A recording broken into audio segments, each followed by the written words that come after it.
ሰላም አድማጮች እንደምን አላችሁ? ስፖርታዊ መረጃዎቻችን ተጀምሯል። በርከት ያሉ ጉዳዮችን እንደተለመደው እናነሳለን።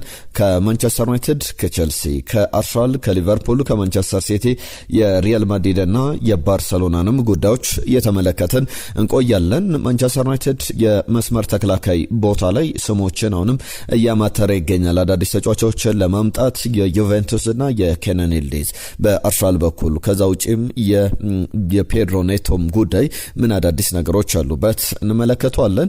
የሮድሪ ጉዳይ በማንቸስተር ሲቲ እና በባርሰሎና በኩል ገና የለየለት ጉዳይ አይደለም። ማርቲን ዙቢሜንዲን የተመለከተ ጉዳይ፣ ክርስቲያን ሮሜሮን የተመለከቱ ጉዳዮችን በስፋት እንመለከታለን። ጆሹዋ ዘርኬዝ ወደ ጣሊያን ይመለሳሉ? ምን አይነት እድሎች አሉት? ኦመር ማርሙሽ ከማንቸስተር ዩናይትድ የጉዳት ዜናዎች ጋር በተያያዘ የሚነሱ ሀሳቦች አሉ። በክለቦች የቅድመ ውድድር ዘመን ዝግጅት ላይ ወይም ለውድድር ዓመቱ መቃረብ ከ10 ቀናት በኋላ በየውድድሩ የሚጀምሩ በተለይ በእንግሊዝ ፕሪሚየር ሊግ የሚጀምር የሚሆነውና በዚህ ሂደት ደግሞ ክለቦች ምን ዝግጅት ላይ ይገኛሉ? አሁንም ያላቸው የተጫዋቾች የድርድር ሂደት ተጫዋቾች ለማስፈረም ምን ይመስላል የሚለውን በስፋት እየተመለከትን እያነሳሳን እንቆያለን። የተለያዩ ጉዳዮች እናነሳለን ብለናል። የእናንተንም ሀሳቦች ወደ በኋላ ላይ መለስ ብለን ሀሳቦቻችሁን እናነሳለን። ይህንን ቪዲዮ ላይክ አድርጋችሁ ጀምሩ። እንደተለመደው በጥያቄ እንጀምራለን። የእንግሊዝ ፕሪሚየር ሊግ ከ10 ቀናት በኋላ ይጀምራል። ዛሬ ነሐሴ 5 ቀን 2018 ዓ.ም ላይ እንገኛለን። ነሐሴ 15 ቀን አርብ ዕለት አርሰናል ከኮቨንትሪ ሲቲ በሚያደርጉት የኤሚሬትስ ስቴዲየም ጨዋታ ሊጉ 2026-27ን አንድ ብሎ ይጀምራል። በዚህ ሂደት ከክለቦች ጋር በተያያዘ የምናነሳቸው ነጥቦች አሉ። የዛሬ ጥያቄያችን ግን ለእናንተ በየክለቦቻችሁ ምርጡ 10 ቁጥር ማን ነበር? በማንቸስተር ዩናይትድ ቤት ምርጡ 10 ቁጥር ማን ነበር? 10 ቀናት ይቀራሉ የእንግሊዝ ፕሪሚየር ሊግ ሊጀመር። በአርሰናል ቤት ምርጡ 10 ቁጥር ማን ነበር? በሊቨርፑል ቤት በእያንዳንዱ የእናንተ የምታደንቋቸውንም 10 ቁጥሮች ሲጻፉልን እንወያይበት። ሀሳቦቻችሁን ወደ በኋላ ላይ መለስ ብዬ ያቀርባለሁ። ወደ ዝውውር ጉዳዮች እናልፋለን። በክለቦች እንቅስቃሴ ወደ ቀድሞ ውድድር ዘመን ዝግጅት የተመለሱ ተጫዋቾችን በማንሳት ጀምራለሁ። ከአርሰናል ጉዳይ ላስቀድም እና በአርሰናል ቤት የዴክላን ራይስ ጉዳይ በለንደን ኮሎኒ ወይም በሶባ ሪያሊቲ ትሬኒንግ ሴንተር መገኘቱን ተመልክተናል። ራይስ በዋነኝነት በጉዳት ምክንያት ረጅም ጊዜ ይርቃል ሲባል የነበረ ተጫዋች ነው። ነገር ግን መመለሱም ልምድ ማድረጉ በቀጣይ ቀናት ደግሞ ይጠበቃል። በስፔናውያን በኩል የማርቲን ዙቢሜንዲ፣ የዳቪድ ራያ፣ የሚካኤል ሜሬኖ መመለስን ተመልክተናል። ዳቪድ ራያ በእርግጥ ከነዚህ ሁለቱ ስፔናውያንም ቀደም ብሎ መመለሱን አንስተናል። የእሁዱ የቦሩሲያ ዶርትመንድ የኤሚሬትስ ካፕ ጨዋታ ላይም ተመልክተ ነው እንደነበረ ይታወሳል። በዋነኝነት ከተጫዋቾቹ ጋር በተያያዘ ለአርሰናል ጥሩ ዜና ነው። እነዚህ ተጫዋቾች በጣም አስፈላጊ ናቸው። ጁሪን ቲምበር፣ ቡካዮ ሳካ፣ ዴክላን ራይስ፣ ዊሊያም ሳሊባ ረጅም ጊዜ ለአርሰናል ከሜዳ ይርቃሉ የሚሉ እስከ ሴፕቴምበር የመስከረም ወር የኢንተርናሽናል ብሬክ ወቅት ድረስ ወደ ሜዳ አይመለሱም የሚሉ መረጃዎች ነበሩ። በተለይ የራይስ በቶሎ ወደ ሜዳ መመለስ ከብሩኖ ጉማሬሽ ጋር ጥምረቱን ለመመልከት በደንብ ያገዛል።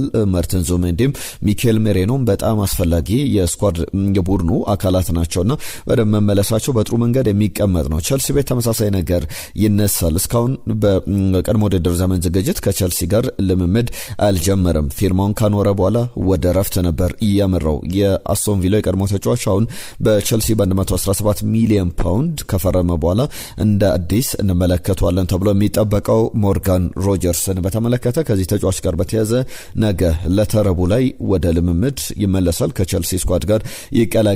ከዛ ከቀድሞ ውድድር ዘመን ዝግጅት ጨዋታ የመጨረሻ ምራ ግብሮች ላይ በቼልሲ ቤት እንመለከተዋለን ተብሎ የሚጠበቅ አይነት ተጫዋች ነው። ባለፉት ቀናት ከማንቸስተር ዩናይትድ ጋር በተያያዘ እነማን ወደ ዝግጅት እንደሚመለሱ እነማን ቶሎ ልንመለከታቸው እንደምንችል ሀሳቦችን ስናነሳ ነበር። ማርከስ ራሽፈርድ 14 ቁጥር መለያ ተሰጥቶት ወደ ማንቸስተር ዩናይትድ ተመልሷል።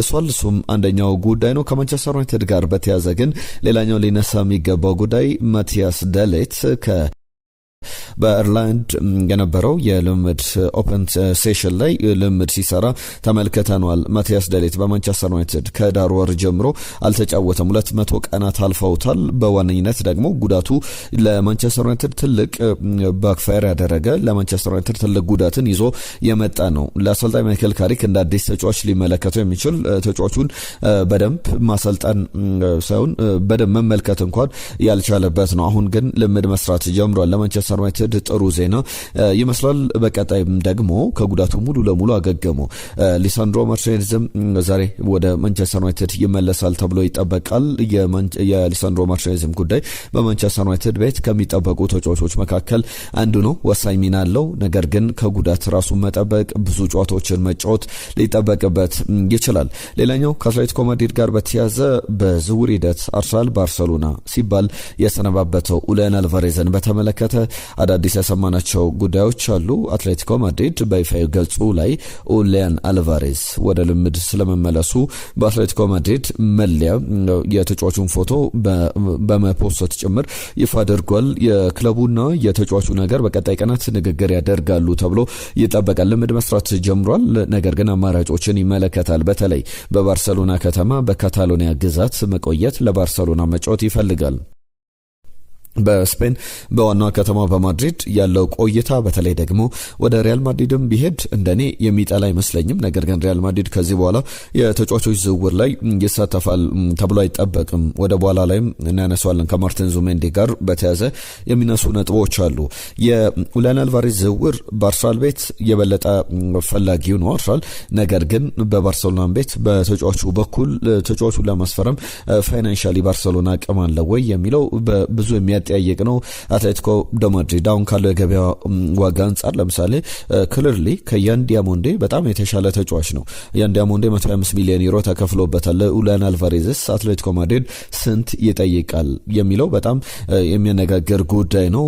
ሞርጋን ሮጀርስ ሌሎችም በዝውውሮቻቸውን ሲያጠናቅቁ የተከፈለባቸው ክፍያዎች ክረምቱን በጣም የብደት ክሬዚ ክረምት ክሬዚ ሰመር ትራንስፈር እንዲሉት አድርጎ ነበረን። በዚህ ሂደት ደግሞ ከክለቦች ጋር በተያዘ ኡሊያን አልቫሬዝ ስንት ያወጣል የሚለው ብቻ አይደለም። ብራድሊ ባርኮላ አይነት ተጫዋቾችም ዋጋቸው ትልቅ መሆን አለበት በሚል ክለቦች ተደራዳሪነታቸው ጨምሯል። አሁን የገበያ ዋጋውን ተመልክተው ነው ወደ ሽያጭ የሚገቡትና ኡሊያን አልቫሬዝንም በተመለከተ እነዚህ ጉዳዮች በስፋት ይነሳሉ። ሌሎችንም ተጨማሪ ጉዳዮችን እያነሳን እንቆያለን። አሁንም አብራችሁን ቆዩ። ይህንን ቪዲዮ ላይክ አድርጋችሁ መልእክቶቻችሁን እየጻፋችሁልን አብራችሁን ቆዩ። ከቸልሲ ጋር በተያዘ ቸልሲ አንድ ተጫዋች ለማስፈረም የመጨረሻ ምዕራፍ ላይ ይገኛል። ከሎስ አንጀለስ ጋላክሲ ነው የተጫዋች የሚመጣው። ቪንሰንት ጋርሻ ይባላል። 16 ዓመቱ ላይ ይገኛል። አስቀድሞ ቸልሲ $3 ሚሊዮን ለተጫዋቹ ይከፍላል ለዝውውሩ። ከዛ በተጨማሪ በቦነስ መልክ የሚከፈሉ ክፍያዎች ይኖራሉ። ከሜጀር ሊግ ሶከር ለፈረማ አምስተኛ ተጫዋች ይሆናል።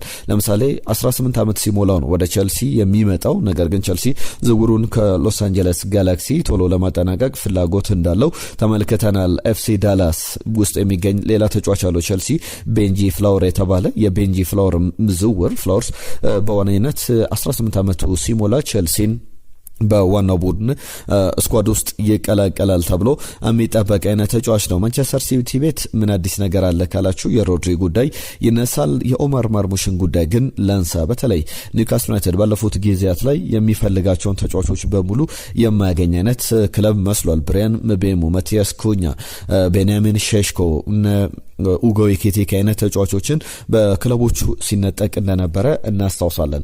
በአማራጭነት ደረጃ የሊቨርፑል አማራጭ ነበረ ኡጎ ኢኪቲኬ፣ ወደ ሊቨርፑል ሄደ። ሌሎችም ወደ ተለያዩ ክለቦች ሲዘዋወሩ ተመልክተናል። አሁን ኦመር ማርሙሽን ከማንቸስተር ሲቲ ሊቨርፑሎች ለማስፈረም ፍላጎት አላቸው። ማንቸስተር ሲቲ እስከ 65 ሚሊዮን ዩሮ ለተጫዋቹ ጥያቄ የሚያቀርብ ክለብ ካለ ለመስማት ዝግጁ ነው ተብሏል። ቶትናም ሆትስፐር፣ ባርሰሎና በተጫዋቹ ላይ ፍላጎት አላቸው። ኦመር ማርሙሽ 27 ዓመቱ ላይ ይገኛል።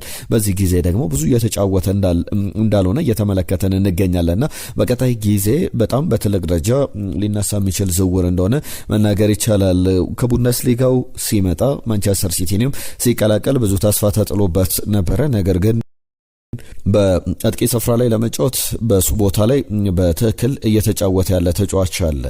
የሆርሊንግ ብራውት ሃላንድ ቦታ የሚነካ የሚታሰብም አይደለም። ከዛ በተጨማሪ በተደራቢ አጥቂነት ወደ መስመር ሞቶ ፈንክሽናል እየሆነ አይደለምና ከማንቸስተር ሲቲ እንደሚለቅ ይታሰባል። እስከ 65 ሚሊዮን ዩሮ በጣም አነስ ያለ ክፍያ ነው። ሌሎች ትልቅ ክለቦችም ቢያስፈርሙት በጣም ትልቅ የሚባል ኳሊቲ ያለው ተጫዋች እንደሆነ ማንሳት ይቻላል። ኦመር መርሙሽ በማንቸስተር ሲቲ ምን ያክል ይቆያል? አሰልጣኝ ኤንዞ ማሬስካ ከቀናት በፊት ተመሳሳይ ተጫዋቹን በተመለከተ የሰጧቸው ሐሳቦች እንደነበሩ እናስታውሳለን። ከአርሰናል ጋር በተያያዘ የክሪስቲያን ሮሜሮን ጉዳይ ወይም ደግሞ የኩቲ ሮሜሮ ዝውውርን በተመለከተ የሰማናቸው ጉዳዮች አሉ። አትሌቲኮ ማድሪድ ዳግም ሁለተኛ ዙር ጥያቄ ለማቅረብ ዝግጁ ነው። ያንን እንቅስቃሴ ላይ እንዳለ ተመልክተናል። ነገር ግን በተጫዋቹ በኩል አርጀንቲናዊ ተጫዋች ወደ አርሰናል መሄድ ወደ አትሌቲኮ ማድሪድም ቢፈርም አይጠላም። በሁለቱም ክለቦች በኩል ተጫዋቹ ፍላጎት አለው። ከቶትናም መልቀቅ ነው የሚፈልገውና በቶትናም በኩል በአምበልነት የመራ ተጫዋች ነገር ግን አሁን ለምሳሌ ቶትናም የመጨረሻ ጨዋታዎቹን በሚያደርግበት ሰዓት ላይ ጉዳት ላይ ነበረ ሮሜሮ። ነገር ግን በቶትናም ጨዋታ ላይ ጨዋታዎቹን ለመታደም አይገኝም ነበር። ትልቅ ጥያቄ ትልቅ ቅራኔም የፈጠረ ጉዳይ እንደነበረ ይታወቃል። ፍጹም በቶትናም መቆየት አይፈልግም። 28 ዓመቱ ላይ ይገኛል። ከዚህ በኋላ ደግሞ አሁን ካለቀቀ ሌላ ትልቅ ኮንትራት ኦፈሮችን ከትልቅ ክለቦች ያገኛል ተብሎ አይጠበቅም። ባርሰሎናም ለተጫዋቹ ገና ጥያቄ አላቀረበም። ባርሰሎና በዋነኝነት የሮድሪጎ ጎንዛሌዝን ዝውውር ለማጠናቀቅ እንቅስቃሴ ላይ እንዳለ ሮድሪን ከማንቸስተር ሲቲ አስቀድሞ እሱ ነው ፕራዮሪቲ የባርሰሎና ቅድሚያ ሰጥቶት እየተንቀሳቀሰ ያለበት ጉዳይና በዚህ ሂደት እየሰማናቸው ያሉ ጉዳዮች አሉ። ለሁሉም የክሪስቲያን ሮሜሮ ዝውውርን በተመለከተ በቀጣይም አርሰናል ከዝውውሩ በጣም ጠባብ እድል ነው ያለው። አንደኛ ቶትናም መሸጥ አይፈልግም፣ ተጫዋቹ መምጣት ይፈልጋል ወደ አርሰናል። ነገር ግን ቶትናም ለሌሎች ክለቦች ለአርሰናል ማጠናከሪያ ዝውውሩን አጠናቀቀ ማለት አሁን ካለው ውጤት መጥፋት አንጻር ለአሰልጣኙም ለቶትናም ሰዎችም እንደ ክለብም ለደጋፊዎችንም ብዙ የሚያስቀይም ነገር ሊሆን ይችላልና ያንን ላለማድረግ እንቅስቃሴዎች ይደረጋሉ ተብሎ ይጠበቃል። ከማንቸስተር ዩናይትድ ጋር በተያዘ በመስመር ተከላካይ ቦታ ላይ እየፈለጋቸው ያሉ ተጫዋቾች አሉ። በጣም ወጣት፣ ከዛ በተጨማሪ ብዙ ሊያድጉ የሚችሉ፣ ከዛ በተጨማሪም ማንቸስተር ዩናይትድንም ማሻሻል የሚችሉ እነዚህም ባንዴ አሳልጦ ሊሄድ የሚችሉ ዝውውሮችን እየተመለከተ ይገኛል። ለረጅም ጊዜ የሉዊስ ሆል ዝውውርን ሲጠብቅ እንደነበረ ይታወቃል።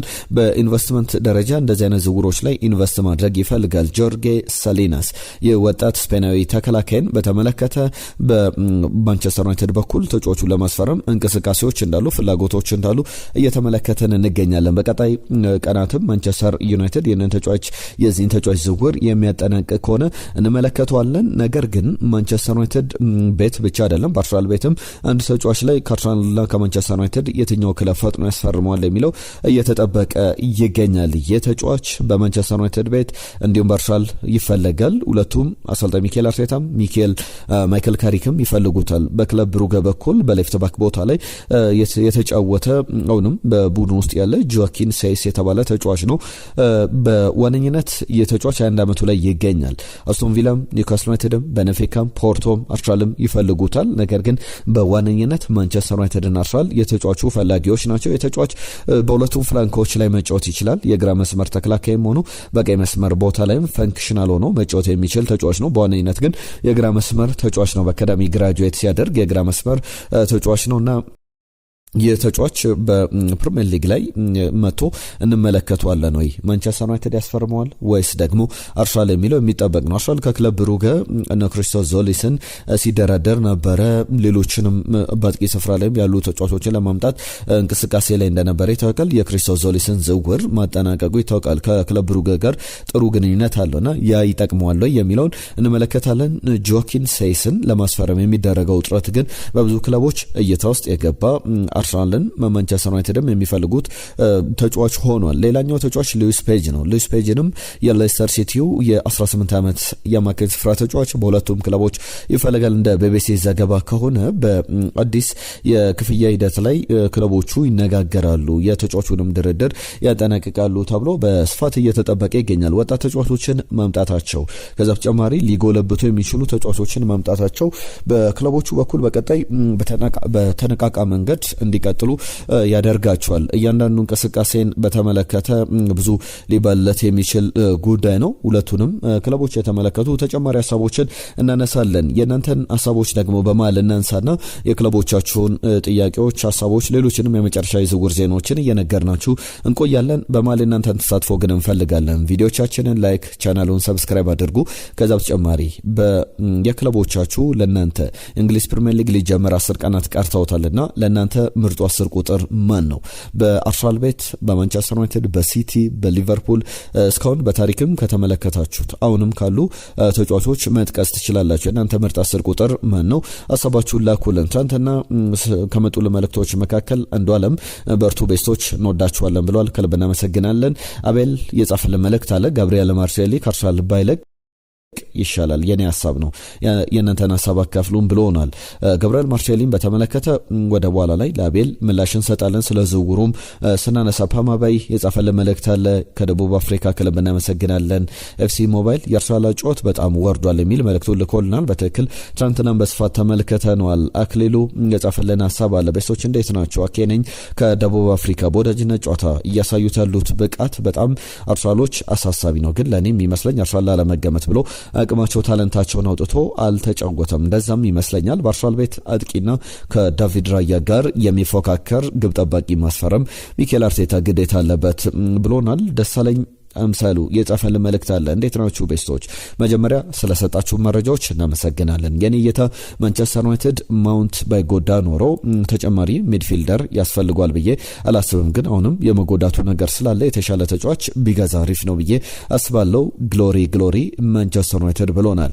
እናመሰግናለን። ሽማልስ ከኳታር ዶሃ ሰላም ቤስቶች እንዴት ናችሁ? ትናንትና አርሴ ያው እንቅስቃሴው ጥሩ ነው። ይህን ውድድር ለወጣቶች የተሰጠ እድል አሪፍ ነው። ሽንፈት ጥሩ ባይሆንም ግን ለውድድሩ ብዙ ትምህርቶችና እርማቶችን አርቴታ መሻሻል የሚፈልግበትን ቦታ ለማየት ይረዷል።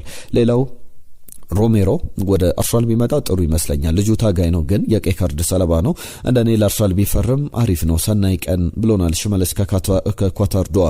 ነጂብ ሰንገሮ ቸልሲ ደጋፊ ነው። ሊቨርፑል አሁንም ቢሆን አቋም የወረደ ቲም ይመስላል። ቸልሲ ፋቢያን ሩይዝን ማስፈረም ከቻለ በጣም ጥንካሬ የሚጨምር ይመስለኛል ብሏል። ሌላኛው ታደለ ገለታ ሰላም ቤስቶች በጣም ምርጥ ናችሁ፣ አቀራረባችሁ ደስ ይላል። ዩናይትድ ተጫዋቾችን አስፈረመ በሉኝ እስቲ ብሏል። አርሰናል ጉመሬጅን ማስፈረሙ ትልቅ ነገር ነው። ነገር ግን ሳሊባና ራይስ ለወራት ከሜዳ የሚርቁ ከሆነ ሌሎችም እንደ ሲቲ፣ ቸልሲ ነጥብ ከሰበሰቡ ለአርሰናል ከባድ ይሆንበታል። የኔው ማንቸስተር ዩናይትድ ግን በዚህ ስብስብ አራተኛው ነው ካጠናቀቀ ዋንጫ እንደበላ ነው የምቆጥረው። ሰላማችሁ ይብዛ ብሎናል። እናመሰግናለን ሁላችሁንም ስለሰጣችሁን ሀሳብ ባነሳናቸው ጉዳዮችም ላይ አሁን መልእክቶቻችሁን እንቀበላለን። የሊቨርፑልን ጉዳይ ላነሳ ነው በተከታይነት። ሊቨርፑልን በተመለከተ ብራድሊ ባርኮላ፣ ኮዲ ሃክፖን በተመለከተ እየሰማናቸው ጉዳዮች አሉ። ኮዲ ሃክፖ በተለይ አርነ ስሎት መውጣታቸው ብዙ ደስታ አልሰጠው። ሆላንዳዊ አሰልጣኝ ብዙ ሲጠቀምበት ነበረ። ብራድሊ ባርኮላ፣ ኢብራሂም ምባይ አንዳቸው ወደ ሊቨርፑል የሚመጡ ከሆነ እንደ ፉትቦል ኢንሳይደር ዘገባ ከሆነ የ27 ዓመቱ ኮዲ ሃክፖ ክለቡን እንዲለቅ ፍላጎቶች አሉ። በሊቨርፑል በኩል 70 ሚሊዮን ፓውንድ አካባቢ የተገመተ ተጫዋች ነው። ቶትናም ደግሞ ይህንን ክፍያ ለሊቨርፑል ሊከፍል ፍጹም ፈቃደኛ ነው። ኮዲ ሃክፖ፣ ብራድሊ ባርኮላ፣ የኢብራሂም ምባይ ዝውውር በጣም የተሳሰረ ሆኗል። ሞሐመድ ሳላ ወደ ትራብዘንስፖር ተዘዋውሯል። በሱ ቦታ ላይ ተጫዋች መፈለጉ አይቀርም። የሊቨርፑል ድርድር ከፓሪስ ሰን ዠርመን ጋር እንደቀጠለ ይገኛል። የጄሚ ቫርዲን ጉዳይ ደግሞ እናንሳ። ጄሚ ቫርዲን በተመለከተ የ39 ዓመቱ የቀድሞ ሌስተር ተጫዋች በዌስትሃም ዩናይትድ እየተፈለገ ይገኛል። ሌሎችንም ተጫዋቾች ዌስትሃም እያመተረ ይገኛል። ከአርሰናል እነ ሬስ ኔልሰንን እንደሚፈልግ ይታወቃል። ያጠናቀቃቸው ዝውውሮችም አሉ። በቻምፒየንሺፕ እየተወዳደረ ይቀጥላል። ጄሚ ቫርዲ ዳግም በ39 ዓመቱ ባለፈው ዓመት በጣሊያን ሴሪያ አሁን ደግሞ ወደ ቻምፒየንሺፑ ወደ እንግሊዝ ወደ ሀገሩ የሚመለስ ከሆነ የሚጠበቅ ነው። ሮሜሎ ሉካኩን በተመለከተ ለማንቸስተር ዩናይትድና ለአርሰናል ጥሩ እድል ይዞ ሊመጣ ይችላል። የሱ ከናፖሊ መልቀቅ እየተባለ ይገኛል። በ5 ሚሊዮን ዩሮ ፌነርባቼ ሊቀላቀል በጣም ተቃርቧል። ድርድሩ ከሞላ ጎደል የተጠናቀቀ ነውና የሱ ተተኪ ደግሞ ከማንቸስተር ዩናይትድ ጆሹዋ ዘርኬዝ፣ ከአርሰናል ደግሞ ጋብሪኤል ጀሱስ ሊሆን ይችላል። ጋብሪኤል ጀሱስን በተመለከተ ናፖሊ የበለጠ ጠንካራ ፍላጎት አለው። እንደ አጠቃላይ ዝውውሩ የሚጠናቀቅ ከሆነ ናፖሊ ለአርሰናል 12 ሚሊዮን ዩሮ አስቀድሞ መክፈል፣ ከዛ በኋላ በ7-8 ሚሊዮን ዩሮ ደግሞ በአዶንስ ለተጫዋቹ ዝውውር መክፈል ይፈልጋል። የሁለቱ ክለቦች ድርድር ይጠበቃል። ጆሹዋ ዘርኬዝም ግን በአማራጭነት ክለቡ እየተመለከተው እንዳለ ተመልክተናል። ቀደም አቤል የጠየቀን ጥያቄ አለ ከጋብሪኤል ማርሴሊ ጋር በተያዘ ቢቆይ ይሻላል ብሎ መቆየቱ በጣም አስፈላጊ ነው። በተለይ ደግሞ አርሰናል በሱ ቦታ ላይ የተሻለ ፕሮፋይሊክ የሚባል ትልቅ ተጫዋች ማስፈረም የማይችል ከሆነ በጭራሽ መልቀቅ የሚታሰብ አይደለም። በሚኬል አርቴታ ቡድን ውስጥ እንደዛ አይነትም ውሳኔ ይወሰናል ተብሎ አይጠበቅም። አንድሪያ ቤርታ ሚኬል አርቴታም ያንን ያደርጋሉ ተብሎ ነው የሚጠበቀው። ሮማ ግን ከሮክ ኔሽንስ ሰዎች ጋር ወይም ከገብርኤል ማርሴሊ ወኪሎች ጋር ንግግር ጀምሯል የአርሰናሉን ተጫዋች ለማስፈረም። ሮማ ብቻ አይደለም ጋላታሳራይም ባለፉት ቀናት ላይ ፍላጎት ኢንተረስት እንዳለው በተጫዋቹ ላይ ከሰማናቸው ዝውውሮች የክለቦች እንቅስቃሴ መካከል የሚጠቀስ ነው። ማርሴሊ 2 ዓመታት ቀሪ ኮንትራት አለው በአርሰናል። ድርድሩ ምን ላይ ይገኛል የሚለው በቀጣይ እንመለከተዋለን። የማርቲን ዙቤንዲም ጉዳይ ይነሳል። ሪያል ማድሪድ ፈላጊ ክለብ ነው ተብሎ ሲነገር ነበረ ባለፉት ቀናት ላይ። አርሰናል አንደኛ ተጫዋቹን መሸጥ አይፈልግም የሚል ዘገባ ፉትቦል ለንደን ይዞ ወጥቷል። ከዛ በተጨማሪም በሪያል ማድሪድም በኩል ከዚህ በኋላ አማካኝ ስፍራ ላይ ተጫዋቾችን ፍለጋ ገበያ ላይ እንደማይወጣ የሚያሳዩ ዘገባዎች አሉ። ከሮድሪ ጋር በተያያዘ አሁንም ከማንቸስተር ሲቲ የመልቀቁ ነገር በጣም ሰፍቷል። ከ3 ቀናት በኋላ ወደ ማንቸስተር ሲቲ ይመለሳል ተብሎ ይጠበቃል። ወይም ወደ ልምምድ በማንቸስተር ከተማ ነው የሚገኘው። እንደዚህ አይነት በስፋት እየተነሱ ያሉ ጉዳዮች አሉ። ሮድሪን በተመለከተ ግን በክለቡ እንቅስቃሴ ላይ በጣም ትልቅ ተጽዕኖ ያለው በማንቸስተር ሲቲም ከቆየ ሲቲ የሚደሰትበት ወደሚሄድበትም ክለብ የሚሄድ ከሆነ በደንብ አቅምን የሚያሳደግ ተጫዋች ነው። በአርሰናል በኩል 2 ጉዳዮችን ላንሳና ላጠናቀቅ።